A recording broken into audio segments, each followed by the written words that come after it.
बेटियों की हम बात करते हैं, महिलाओं की बात करते हैं, और फिल्म इतनी इंपॉर्टेंट है, ये बहुत इंपॉर्टेंट फिल्म लगती है मुझे बच्चियों के लिहाज से। आपकी शादी को भी एक वक्त हो गया, निजी जिंदगी में आप बेटी पहले चाहते हैं बेटा?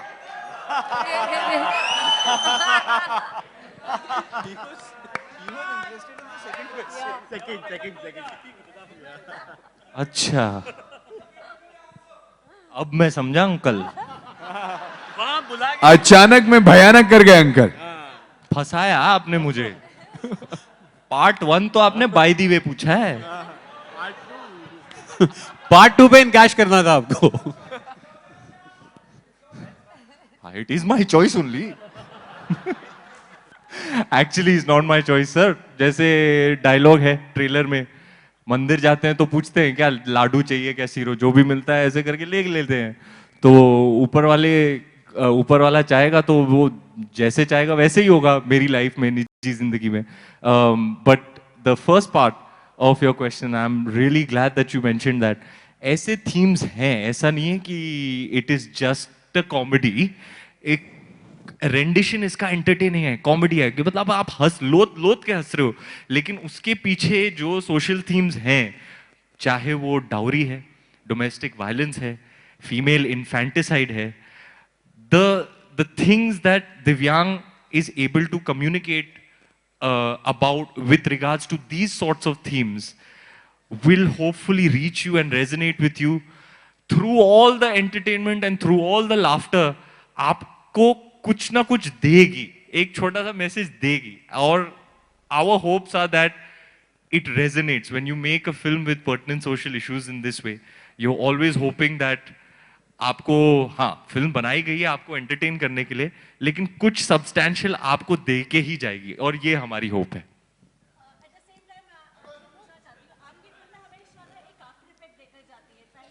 Thank you.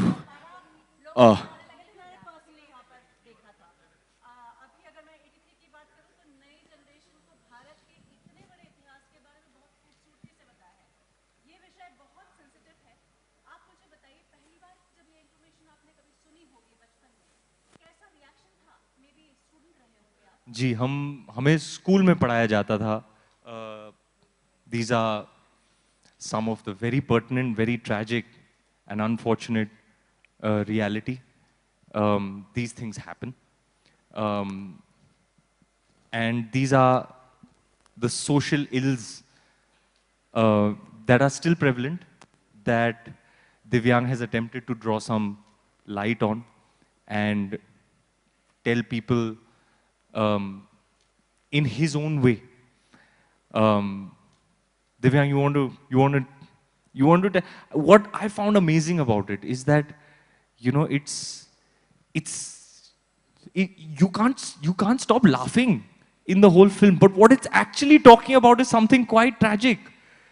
चार्ली चैपलिन की फिल्मों में ऐसे होता था कि आप लोत के हंस रहे हो, लेकिन अगर आप देखने जाओ तो वो बंदा क्या कर रहा है। द ट्रैम्प, द कैरेक्टर, 3 दिन से खाना नहीं खाया उसने, और वो दुकान में जाके 1 लोफ ब्रेड चुरा रहा है अपनी भूख मिटाने के लिए। वो है तो बहुत ट्रैजिक सब्जेक्ट, लेकिन आपको चार्ली चैपलिन बोले तो आपके चेहरे पे रौनक आ जाती है, आप हंस लेते हो। And that is what resonated with me the most about Divyang, his script, this story, this film, is that Charlie Chaplin ने एक बार बोला था, to truly laugh you have to take your pain and play with it, you know. So that's what I love about tragic humor. I find it the funniest because under all the humor and the entertainment lies something all too real, you know. Divyang, you want to elaborate? So I feel like my first duty as a storyteller is to entertain. That is my primary duty, and one thing that I want to add is I'm in sync with Ranveer's vision because I also want to entertain with inclusivity. Like सारे, मतलब कोई भी age group हो, कोई भी हो, सब जाके enjoy करने चाहिए वैसी entertainment. So चैलेंज यही था कि इन इश्यूज को जिनको मैं खुद फेस कर रहा है, हम सब ने अपनी लाइफ में, पेट्रियार्की को ले लीजिए आप, असली मर्द का परसेप्शन क्या होता है, मैस्कुलिनिटी का परसेप्शन क्या होता है, ये सारे चीजें हम इनसे अपने अपने छोटे छोटे तरीकों से हम अपनी छोटी छोटी लड़ाइयां लड़ ही रहे हैं. And everyone is doing it, not just women, but men too. So that was the thing, but my thing was that I primarily want to entertain. After the film, you go for a joyride, आप घर जाओ और फिर कुछ कहीं एक seed आ जाए किसी चीज की, तो वो करना था हमें, कि प्राइमरी ड्यूटी तो वही है कि यार साथ में जाके इंक्लूसिवली जस्ट एंजॉय इट. हाय हाय मेरे जूनियर राजू हिरानी, हाय हाय क्या हाय बात. हाय हाय क्या बात बोली है. My God sir, second script लिख रहे हो ना, मैं यहीं बैठा सर. सर पहले आपके पास. Thank you, team. Thank you so much Okay. for your wonderful Last questions. one for love, luck and light. जी madam. Hi Ranveer, Preeti here from First India Filmy. आपसे जानना चाहूँगी कि जिस तरीके से ये ट्रेलर है, इमोशनल भी करती है, एंटरटेनिंग भी है बहुत ही ज़्यादा. जानना चाहूँगी कि अभी एक्शन फिल्म का जिस तरह से बोल वाला है, तो क्या कुछ लगता है कि ऑडियंस का मतलब इससे क्या कुछ मिलेगा? ये एक्शन मिलेगा, एक्शन तो अभी ऑडियंस को पसंद आ रही है, तो एंटरटेनिंग होगी या फिर इमोशनल कर देगी ऑडियंस को? क्या बताना चाहेंगे आप? आपने सुना नहीं छोटी लड़की ने क्या बोला? अभी आपको एक्शन हीरो बनना पड़ेगा.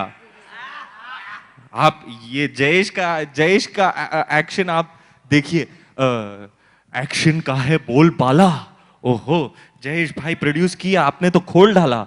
सर आप बताएंगे सर, आप बिजनेस साइड ऑफ फिल्म्स में रुचि रखते हैं, आप क्रिएटिव प्रोड्यूसर हैं. अब ये सवाल तो बहुत ही पर्टिनेंट है सर, ये तो फैक्चुअल बात है. अब देखिए, आप इसको 2-3 नज़रियों से देख सकते हैं. अगर ऐसा है कि आजकल बहुत एक्शन फिल्में चल रही हैं, तो मैं बस ये कह सकता हूँ कि इससे ज़्यादा यूनिक एक्शन हीरो आप कभी नहीं देखेंगे. वो 13th में को आ रहा है. And the other thing is I would say that Jayesh is an action hero probably we all need. He is, I would say he's a macho feminist. Maybe I will be picked for using this phrase, but what I'm trying to say is that his heart is in the right place. All his actions are defined to talk about patriarchy. हम सब यहाँ बैठे हैं, हम सब अपने घरों से आए हैं, अपने हमारे बैकग्राउंड से. आई एम श्योर आप लोग मुझसे अग्री करेंगे कि डे टू डे हमारी जिंदगी में कुछ छोटे छोटे नुआंसेस होते हैं which would qualify for something you probably don't want to submit to. It's patriarchal in nature inherently. Some things we don't even realize. I think ये एक्शन हीरो ये सारी ही चीज़ों को एड्रेस करके आपको बहुत एंटरटेन करके कुछ बता के जाएगा. ये वो एक्शन हीरो. और ताज्जुब की बात तो ये है कि आपका वर्किंग टाइटल था एक्शन Action हीरो. हीरो. हाँ, तो अब आप देखना मैडम एक नए किस्म का एक्शन हीरो. क्या बात है. कुल मिला के अलग हीरोगिरी करते हुए नजर आएगा हमारा ये नया hero Jayesh bhai. Jordaar. Dear media team, thank you so much for your wonderful questions. But I want to tell you Ranveer कि आपके लिए यहां पर कुछ सरप्राइज है. आपके लिए कुछ सरप्राइज है, और ये सरप्राइज आपके लिए आपके फैंस लेकर आए. Yes, a good surprise. Done.